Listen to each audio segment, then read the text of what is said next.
Hello, welcome to the Port Charles 411. Today we are doing the ultimate throwback to our very first cast interview. It was with Bradford Anderson back in August of 2019, the year that we started the show. Okay, so I have not gone back and listened to this episode in so long. So I'm going to be re-listening with the rest of you. And if you are newer to the show, we have come so far with just the way that we, first of all, aren't as nervous, I guess. No, that's a lie. That's totally a lie. But I'm also including our original introduction to the show. So you are going to hear, it was a little bit like the one that we have now, but there was a couple changes. So I hope that you enjoy this revisit of our chat with Bradford Anderson, who plays Spinelli. I know that we were trying to get Eddie Main done for this week. Unfortunately, Amanda was still not feeling well, and we want her to rest up and feel better so that we can thoroughly enjoy all the story that comes with Eddie Main. So I hope you enjoy our chat with Bradford. Are you a lifelong fan of General Hospital? Are you a new fan who wants to know more about the history of the show? Do you enjoy talking about the show with others? Do you find yourself yelling at the TV? Is your self-care an hour a day in Port Charles? If so, we invite you to join hosts Amanda Kimmel and Shannon Coach at the place where all the hidden conversations take place and secrets are revealed. Meet us at Pier 54, the podcast. Hi. Hey, guess what we just did? Oh my God, I can't even believe it. Like, it's not real. No. It's not real. We did not record all about Lucy Coe. Because we had something a little more exciting to do. As we've mentioned before, we've been emailing back and forth with somebody since May. I can't believe it's been that long. Yeah, it's been over 2 months. Yeah. But I mean, it's been crazy. We just got done talking to Bradford Anderson. Oh my God. I seriously, I still can't believe it. It's insane. No, neither can I. So it's out of body experience. I mean, we talked for about a half hour, so we decided to push Lucy back. Yes. Hope you guys don't mind. But yeah. Obviously, talking to Bradford was a little bit more exciting. Just a tad. But so we just wanted to share our conversation with you, and we'll be back afterwards to talk a little bit more. First of all, love your hat.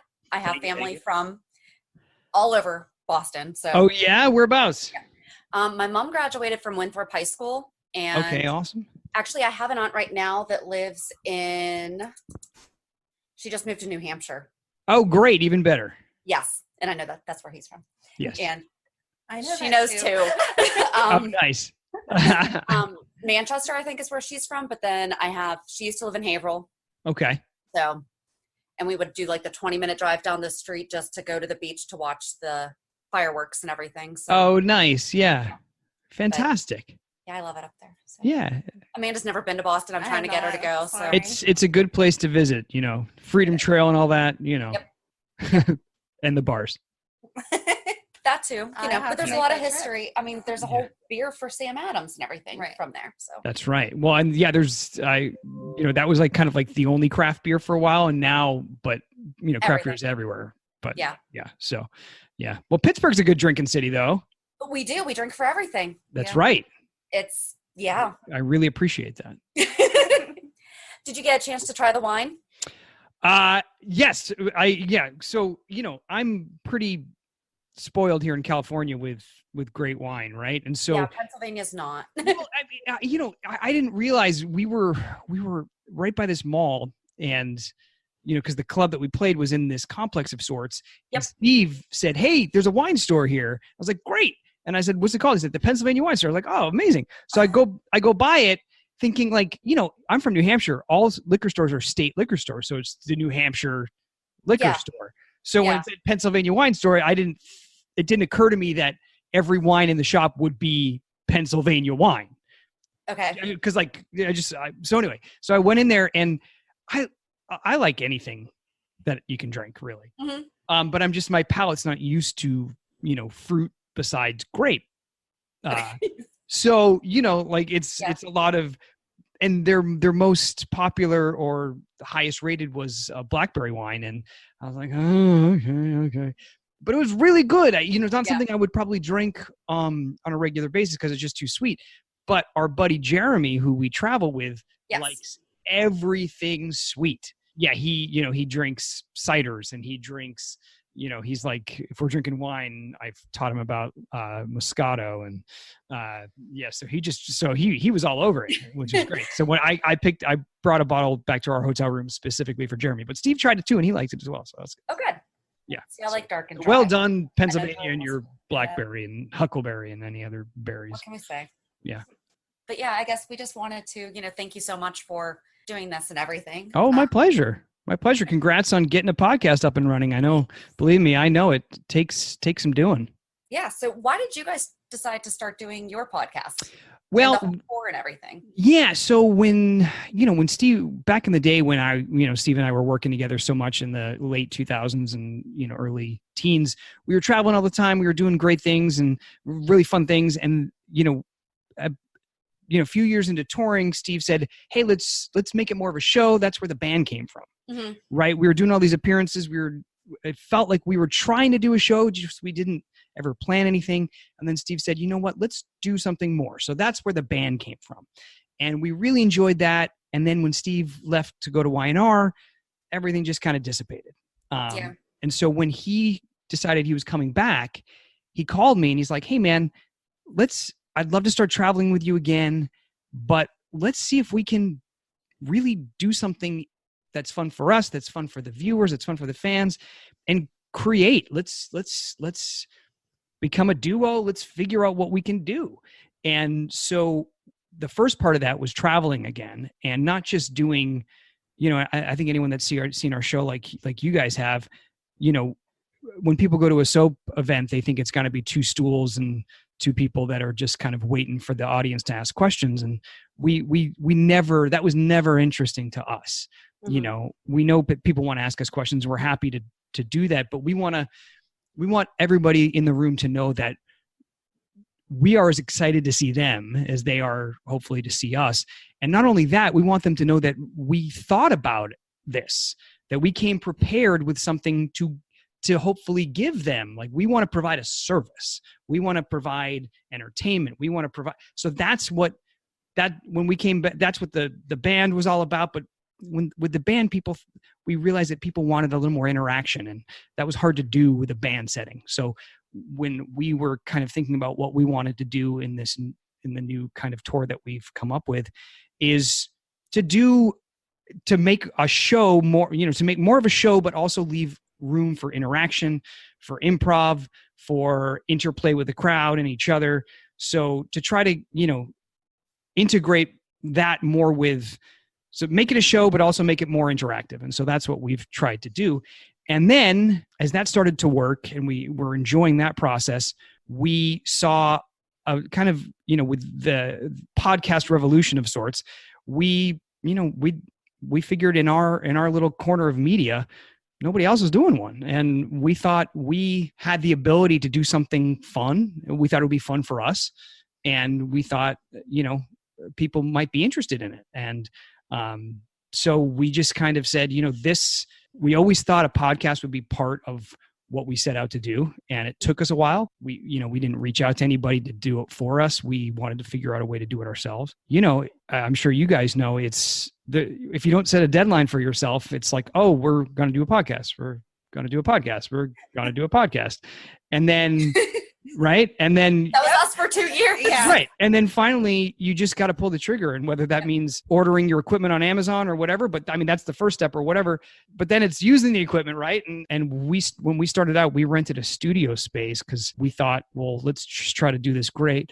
But it was so expensive per episode that we're like, this is not viable. And so that's when I researched and got all the equipment and bought the wrong equipment at first, and found out I got us like an in studio. Like, we always knew we'd probably either record in Steve's dressing room or something. So I got us so much equipment for that. And then I got us this little sound recorder to take on the road. But I had this huge soundboard in Steve's room that I was using. Then after researching, I realized, all we need is this little sound recorder. which is so much simpler than this huge board that I got. So anyway, so we refined our recording, and we found a good system now. And because there was a couple times early on where we were using the soundboard and I was recording directly to my computer. And then if my computer crashed, it was gone. Yeah. And that happened with Maurice Bernard's first interview. And that was horrible. It's a learning moment. It sure is. It sure is. Yeah, I wouldn't wish it on anybody else. But we talked about it for like 2 years. We would just text each other about the show, and we think we're funny, you know. Sure. Well, that's a start. We have great insight, but you know what? It was the name that was catching us. You know, it's like, what do we call it? Right. I was at the gym and I was just like, Pier 54, that's where they have all the conversations. Totally. Makes absolute sense. It's a good choice. And it was in the beginning of March. Yeah, you didn't give much notice. You were like, we need to start April 1st. Well, but because that's the anniversary of when the show started. So I was like, what better opportunity would it be than April 1st was a Monday, and that's when General Hospital started. So perfect. Right. It was decided like over a weekend. We're meeting and we're going to do it. Yep. Yeah, you just got to jump in. Well, good job. Good job, you. Hey, thanks. If you weren't doing all of this stuff that you do, what do you see your life? Like, what would you have done instead of being an actor? Oh, gosh. Well, instead of being an actor, that decision was made so long ago. I truly don't know. And when I was a kid, I thought my dad was a financial advisor, so I thought that's something I'd want to do, but I just don't have the attention span for all the math. And I just it's not that I'm bad at math. It's hard for me to, So I don't know. When I made the decision kind of as a sophomore in high school to get into performing arts. So the only other ideas I had were as a younger person thinking I was going to be a professional athlete, and that certainly wouldn't have gone anywhere. So, so it's hard. It's hard to say. The great thing about going to drama school, exploring that part of yourself is that it makes you a pretty good people person. And so, a lot of actors find transitions into other fields of work, and they find success at it simply because they know how to talk to people and they know how to listen, and not everybody is good at that. So, I'd like to think that something would have come along, but, and hey, I may yet have to find that. That's also part of this thing that we're doing. When I left the show, I didn't have a bad time out in the rest of the world, but it wasn't as successful as I had hoped. And, right as I left was around the time that everyone started talking like, oh, well, you have to make your own work now. And the TV was changing, and even guest stars on shows are being offered out. There's not as many auditions. And, even though there's streaming stuff, there's not as many opportunities for people that are lower on the list. And I just never saw myself creating, because as an actor in New York, when you're doing theater, when you're out of work as a theater actor, you don't just say to yourself, oh, okay, I'll write a musical. There's people that are better than that went to school for that do that.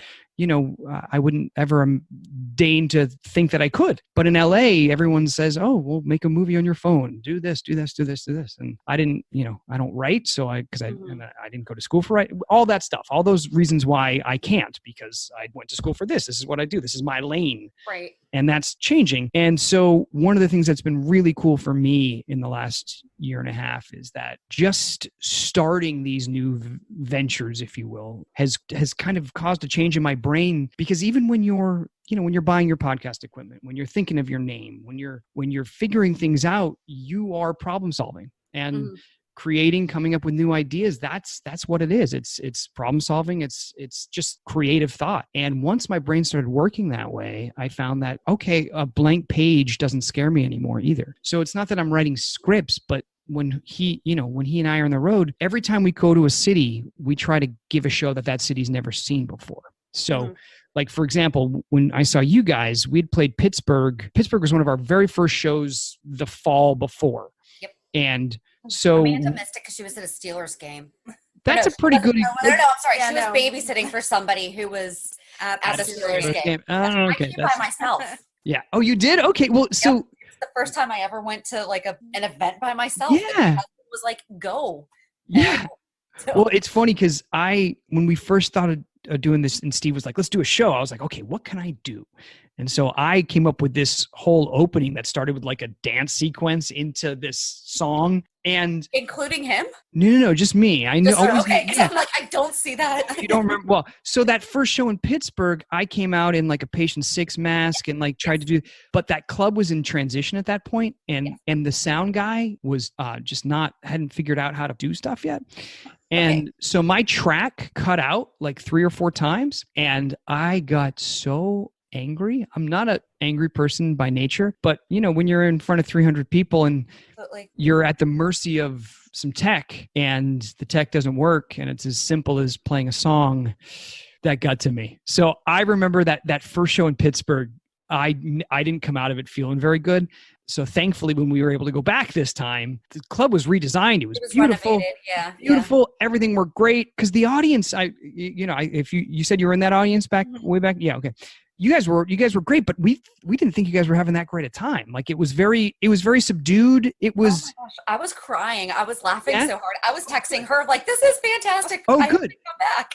Yeah. So there was something about the row. The rows were really far apart. Like it didn't feel like the whole room was with us the whole show. So we were like, gosh, that we don't think it went badly, but gosh, that didn't go like we hoped. Mm-hmm. So it was really gratifying to come back this last time and still have a bunch of people show up for us. And boy, we had a blast this time. We had an absolute blast. We love that club. And I've taken out some of the variables in my part of the act so that I'm never subject to something going wrong and me just being pissed. Oh, I feel I didn't know that anything went wrong. Good. You came out with like the mask and everything. I guess if you heard a glitch, we would have thought that it was. Yeah, well, because I went from that dance thing, and then the whole idea was so convoluted. It was like, I'm going to tell the story of Jason through movement, and then at the end of the dance, I'll take off the mask and then put the mask on a stool and then sing a song to the mask. So then I'm me. I transition into me or Spinelli or whatever, singing a song to Jason Steve, and then in that song, which was your song by Elton John. Yes. Yeah. That's one of my favorite songs. I was so excited. The music cut out in the middle of that too. So I think I just sang through it. I ended up singing a cappella because I wasn't waiting for the track anymore. Yeah. And anyway, just little things like that where hopefully the audience, if they did have a second of like, well, that's weird. Oh, whatever. Like, hopefully. So, but anyway, yeah. So a little behind the curtain there. Yeah. I think that you're so interactive and everything. I think that it's really easy to overlook things like that, Sure. Right. Yeah, sure. Do you prefer film or TV or theater? Or I guess this. Yeah, right. That's true. At this point, I'm so ready to do stage again. And I think, the stuff that Steve and I have been doing, being in front of an audience, like that has kind of brought that desire back. In my career, my representation, I've always been, steered to think that, I just want to do like, for lack of a better word, better TV and movies, like in theory, climb up the ladder in the film and TV world. And honestly, like that work, in order to be on the level to do the kind of work that is really satisfying, that not everybody gets the opportunity to do that, right? Like you do a guest star on a procedural, you're like the second person in the interview room that may have done it, but then since you're second in the interview room, people know you didn't do it, and it's not. I did an episode of Castle, I did NCIS, and it's fun to be on set with all that stuff. Mm-hmm. But like the work isn't necessarily super fulfilling, right? It's awesome being on those sets. It's so cool. But, it's one day of work and it's like, okay. But to be able to do the really high level stuff, that's, that not everybody gets to do that. So doing a play again, doing musicals again, that would be great. But the problem with that is lifestyle wise, it's really challenging. Yeah. Where I live now, I moved up to Northern California with my family. So to go away for, Steve and I go away for a week, we do our thing and that's great. And, but to go away for months at a time, to not make a lot of money either, frankly, when you're doing theater, you're not making a lot of money unless you're working in New York, and then you got to live in New York for maybe a year. If you get a Broadway show, which is awesome, make some good money, but then you're in New York for a year, and that would create some interesting choices for my family and me. And so, yeah, so it's what we're doing now is really cool, and we're getting the opportunity to, people are asking for more from us. And what I mean by that is, people in the industry are kind of sniffing around going, oh, what is it you guys are doing? And maybe some unscripted things. Give us some ideas for what unscripted things you'd want to do or stuff like that. So we're starting to kind of send out our ideas to people are asking for our ideas, and that's pretty cool. That's That is awesome. cool. Yeah. Yeah. So that actually kind of goes along with one of my questions. It's like a 3-part one though. Okay. What's your favorite musical? Okay. Which character would you love to play, either like a type of character or like a musical role or even a traditional theater role? Sure. And I personally think that you would be great in Rent, but I can't decide if you would be Mark or Roger, because I think that you could totally rock Roger's pants, but I feel like typecast wise, you'd be more of a Mark. Yeah. And I didn't mean that like in any role. No. Like, no, he could totally pull off the plaid pants with the chain. Like, yeah. No, it's funny. And I sang the Roger songs at this benefit years ago in New Hampshire. Sandy Duncan and her husband came up to do like this concert, and they wanted a local kid. And so I went on and I sang the Rent songs in like a cut off flannel shirt. It was something. I mean, it was the 90s, so like it makes sense. But yeah, so yeah, I'd certainly play Mark, and I know Anthony Rapp, and it would be fun to step into that role. Yeah. Although I'm getting a little long in the tooth for it now, maybe. Although Patrick Harris played it older. That's true. Like, on stage doesn't matter. Yeah. My favorite musical. That's funny. I think my go-to is always The Fantastics, and I just played it for my kids yesterday, and it was fun to just hear it again. It's such a simple, just kind of perfect little musical. So I'd say that's my favorite. I did play Matt when I was younger, but in terms of, I feel bad. I haven't seen, like right now, if I could play any role right now, it might be King George in Hamilton. That'd be awesome. Okay. But in terms of dream, I mean, that's a little, bit part, but yeah, that's a good question. In terms of I've always, as a kid, one of the first musicals I ever saw was Joseph and the Amazing Technicolor Dreamcoat. So it's kind of always been in my head to play Joseph one day. Okay. I don't love that musical anymore, but it would be fun. Yeah. It'd be fun to do the Scarlet Pimpernel. I'm just thinking Cosmo from Singing in the Rain. I'm not as good of a dancer as I need to be for that. Okay. Yeah. No, I would love to do that, but yeah, I'm not. I can't dance. You can't run up a wall and flip. No, I would certainly kill myself. Well, so when are you guys coming back to Pittsburgh? Because I saw that you just released more dates. Yeah. We were there, I think, in May or April? Yes. Something. It's only been a couple months. Yeah. So I would imagine sometime in 2020, maybe. I'm going to try to convince Steve that we should tour in the Northeast in the summer months versus Texas and Arizona in the summer months. So I would venture to say maybe late summer, fall next year, potentially. Okay. Yeah. We did Florida last January, and that went really well. So we're planning on doing that again. And, we're very lucky. Clubs are pretty happy to have us now. So we can kind of pick an area, and as long as we can route it, and that's one of the challenges. I know a lot of people say, oh, there's a theater in my town. Can you guys come to, play the town hall? And we're like, we can't, sorry. It's we can't get everywhere, and we try to pick. And one of the challenges is, I'm from New Hampshire, and it would be great to play New Hampshire, but if we're going to come to that area, it makes the most sense for us to play Boston, right? Like it makes sense for us to play the most central place with the largest population, so that you're going to get more people being able to come. So that's those are the decisions that usually it's not necessarily us making, but because we have to be invited. We don't, we will send out our availability sometimes, but most often it's clubs saying, hey, we'd like you to play here. And so then we try to line up those invitations versus being like, hey, we're coming. Like it's a balancing act, and we'd love to be able to go everywhere and play small towns and do all that. But, we're doing our best. Right. Yeah. I mean, because we live probably a half hour away from where you were. So, I mean, it's quick, but you're right. You have to do a more central. And I love that they do the small, intimate venues versus the big. I mean, it's great if you sell us out and everything, but I hope that you don't ever have to go into the big, like the Heinz Hall or anything. Cause oh gosh, no. Well, and I don't think we'll ever be an arena act. I can't imagine.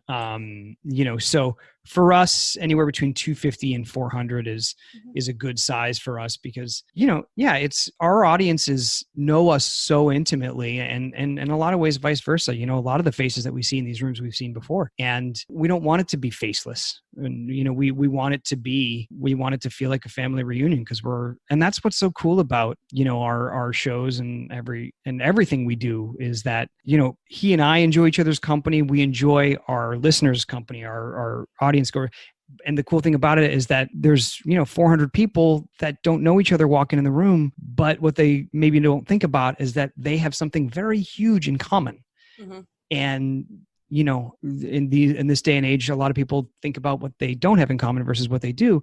And I don't know, there's something really special about a room full of people that are getting excited and smiling and being joyful and being connected to each other, and they're connected in this joy and in this love for this show. And that is really special. And, in a fairly negative world, it's a pretty positive experience. Yeah. I mean, that's kind of how our friendship even started because you were a Girl Scout leader. Yep. I joined the troop with my daughter. I was recently married, former single mom. She was starting to be a single mom. And then you were on a dating app or something? I was Somehow we wound up saying General Hospital, and she's like, "Oh, good, you watched General Hospital. That's great." And then it kind of was just like touch and go from there. But then Yes, I was on a dating app, and one of my matches came up, and they looked exactly like you. And so it was like, oh my gosh, that's funny. In the morning, and I'm texting her, "Doesn't this guy look just like Spinelli? Oh my god!" And that was kind of it went from there. And then I was like, "Can you believe blah blah blah?" And then it just. Yeah. That's funny. No, and didn't work out with the guy? No, he didn't like kids. I have 4 kids and he was not into kids. So kind of a deal breaker. Just a little bit. I would say so. Yeah. And I mean, do you really want to be with a guy that looks like Spinelli? Come on. Of course I do. No, but I mean, it was really, even standing in line at the show and everything, we're talking to all the people around us and. Yeah. It's pretty, it's unique. It is, there's nothing like it. And it's pretty special. Yeah. I'm sure that you always get asked when you're coming back to the show and everything. Right. A couple weeks ago, Curtis mentioned to Jordan that they have something called the Port Charles Players because when I know you guys don't watch the show. No. Right. Okay. So here's a little fill in for you. Jordan was in the hospital. She had a kidney transplant. Who was? Oh, Jordan. Jordan. Okay, yeah. And they're all, how are we going to pay for this? And Curtis is like, well, instead of going to Broadway to see a show, we can just go see the Port Charles Players. And I was right. It's not even a thing. Yeah, I've never heard that before. I was like, that was the first time it was said. And I was like, oh, wouldn't that be great for Spinelli to come back into town and be the leader of this? God, that's so funny. So I don't know what I'm coming back for, right? But I was, our podcast tomorrow, I'm not sure when you guys are hearing this, is Kathleen Gotti. And I love her. Yeah. So she'll be on our show that'll come out tonight or tomorrow morning. And she's got dates around the same time I do. And she happens to be one of the other people in the cast that can sing. So maybe it is. Maybe it's the first gathering of the Port Charles Players, and well, you should put that little ear, like a bug in their writer's ear, and be like, "That's funny." Well, I also have another suggestion. So, baby James did not even get a first birthday party. Oh, this is Maxie's other kid, right? Yeah, they totally blew by it, and I was like, Spinelli should send him a gift. Oh, that's a good idea. Yeah. Well, that's interesting. I guess they're just on to Nathan. So, or no, on to Peter. So they're not worried about Nathan. But Peter delivered James. So you think that it would have been, and now Maxie and him are together. So you think that they would have been like, hey, this is a great thing. And they just totally blew over it. That's funny. Yeah, no, you're right. Yeah. That's missed opportunity. I'm not like that obsessed, but he's like, I can't explain that. Yeah. But it does make sense that Georgie would have sent her younger brother a present. Right. So, Spinelli should have been involved in that. Yeah, you're right. I wonder if that's Ellie's responsibility to send the thank you cards. Maybe. Now we have to, now it's Ellie's fault. No, but you guys were really cute together. We do miss you. Thank you. Yeah, no, I'm excited. Now that Steve's back, it's super fun to be back there. Not that it wasn't fun when he was out there, without him there, but I think there's just more room to play now that he is. So I'm in the building a lot because I go down to record, and we do a lot of our work out of his dressing room, frankly. Mm-hmm. So I'm in the building a lot. I'm just not always there to work on the show. So they may get tired of seeing me like, what the hell is he doing here again? But but I do have some work days coming up. So I'll have my own dressing room that day. I don't have to just hang out in Steve's. Nice. Nice. Yeah. So who is your favorite, who on the set is the most like their character and who is absolutely nowhere near their character? That's interesting. I'm not sure it started out this way, but I'd say, well, and he talks about it. Maurice loves his character. Okay. And there is, I think after playing him for so long and loving him for so long, I think he doesn't mind the overlap between Sonny and Maurice. I think he loves his character. So, yeah, and there's elements of Maurice that have gone into Sonny, and I think he just owns it. And so, I would say in that regard, he's the most organically, and we'll talk about it in a way that is not like egotistical or anything like that. It's like, I know there's just a cool connect between the actor and the character. Not to say that probably not a mobster. Right. Yeah, exactly. But no, he brought his bipolar into it. And I think that's been, we're both very big mental health advocates. My daughter's autistic, and it's amazing what he's done with it. And having the character be a vehicle for some of the things he wants to talk about so I think there's a connection there I think I took your question in a different direction, but when I think of people that are connected to their character in that way, I think of him. Mm-hmm. People that are just like their characters, I think of people that haven't done as much work on that are just worried about remembering the lines and don't bring a character into it, but I won't name those people. Right. I always try to figure out when you guys talk about certain things on your podcast, and I'm like, all right, who just got written off with nothing? Who just... Yeah. It's a fun game to play. Yeah. But we can't figure it out. So Good. I'm glad we're leaving you guys with some questions. That's good. You are. You absolutely are, because I think that you take a very neutral stance to it, and it's not. Well, we're not there to. We always say that to our guests. We're not journalists getting gotcha questions. That's not. We're not trying to. We're trying to have fun. I mean, number one, we're trying to have fun ourselves. Like, we wouldn't do any of this if we didn't enjoy it. So we're trying to have fun, and we're bringing our guests on to have fun, and to maybe share stories that they've never had the opportunity to share. We do interviews all the time, but you don't have the long form ability to really get into anything. You end up, ends up being either recorded and then written up in a magazine. So they're kind of compressing it and contextualizing it, and, or you're doing a TV or radio interview, which are sound bites. And so, this way of talking, a lot of people aren't used to. And so we hope that we can make them comfortable and just have fun, because that's ultimately what our listeners are tuning in for. It's things, interesting tidbits about people that they know a little bit but want to know more. And that's exactly, we want to get to know our fellow friends and actors more too. It's people a lot of these people we've known for years. We've never sat down long enough to get into these conversations. Yeah. Like you mentioned with Eden McCoy, like you guys have never even had a scene together. Yeah. And it's, we don't think that, we're like, oh yeah, they all hang out backstage together. You don't think about the fact that you don't. Nope. No, there's a lot of people on the show, and if you're not in the scenes with them, oftentimes you don't see them. Yeah. So, do you happen to know what happens when General Hospital gets preempted and they cancel the day's show? How they make up for it? So, like last week, there was a preemption on Tuesday, so we only had 4 episodes. Right. How do they make that up? They put it somewhere. They put it at night. I'm not sure if they put it on Hulu. I'm not sure. Didn't. There was only 4 on Hulu. Yeah. Yeah. Then there's a gap in story. But the thing is, they can't push back. Exactly. Like, there's no, because they have, their schedule is, cliffhanger Fridays. Like right. They're not going to air a thing that was geared for Thursday and air it on a Friday instead. They're just not. But they did, because Amanda watched yesterday. So I was like, I'm pretty sure that was Fridays. I feel like, and I haven't watched it yet. Yeah. So that's great. Yeah, that's interesting. Like, I don't know. That's they edited it to kind of maybe take out maybe. I don't know. That's tough, because you're right. There's so many preemptions these days. So well, we said like they shouldn't be doing them, because if you're actually interested in that stuff, you can get on Facebook, you can go on C-SPAN, you can right. I mean, you're right. They can do a chyron at the bottom, right? Right. Exactly. Yeah. Totally. And just be like, go to our website or right. But yeah, no, but emergency national. But the thing is, that's the thing is that they don't want to. If all of a sudden they see on Facebook that there's something going on, they're going to change the channel. And ABC doesn't want them to change the channel. ABC wants them to stay with them. That's true. Yeah. So that's what it is. But what are you going to do? What are you going to do? The dollar.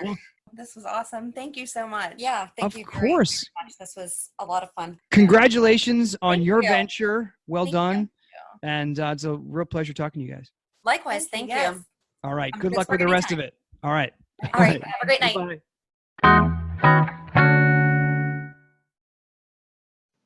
All right, so we did not want to give too much away, which was really, really, really hard to do. Because we're a little excited in case Yeah. you can't tell. Yeah, but we definitely wanted to share our conversation with you. And Amanda, what was your favorite part? I loved all of it, but the favorite part, just hearing how passionate he is about everyone that watches the show and understanding, like, actors get where they are because of the little people that watch them on whatever they're on. And so when he was talking about doing the shows with Steve, it was all about, like, making that connection and entertaining the viewer that was in the audience and really presenting them with, like, something to go and see instead of just sitting there and saying hi and, like, signing autographs. And I think that's awesome that he really seems to appreciate, like, his fame is from all of us. Right. Yeah, no, So. I mean, they definitely are very fan-oriented. Right. You I know? think that's why we love them so much. Like, I think you knew that before without him saying it, but hearing him talk about it. But even when I said, we hope that you guys don't get so big that you feel the need to move into the bigger halls because it would take away that intimate.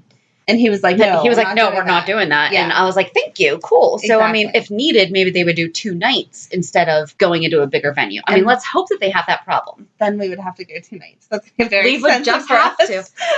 Not really, because we would only have to do VIP once probably. That's true. Yeah. Okay.